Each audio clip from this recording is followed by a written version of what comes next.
কয়েক বছর ধরে আগের সরকার আলু চাষীদের উপরে অত্যাচার করেছেন, আলু ব্যবসায়ীদের উপর অত্যাচার করেছেন।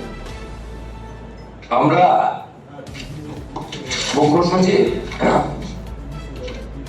প্রিন্সিপাল সেক্রেটারি পশ্চিমবঙ্গ এটি নোটিফিকেশন করে এগ্রিকালচার যারা প্রোডাকশন করেন, includes potato, food grain, well seed, fruits, vegetable, এটা অন্য রাজ্যে পাঠানোর ক্ষেত্রে বিশেষ করে আলু চাষি, আলু ব্যবসায়ীদের যে যন্ত্রণা আগের সরকার দিয়েছেন, আমরা সেটা আজ থেকে বন্ধ করলাম।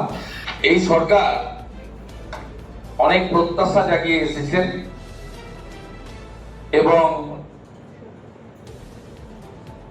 করাপশনের ক্ষেত্রে জিরো টলারেন্সের নীতি বারে বারে নির্বাচন চলাকালীন আমাদের পক্ষ থেকে বলা হয়েছে।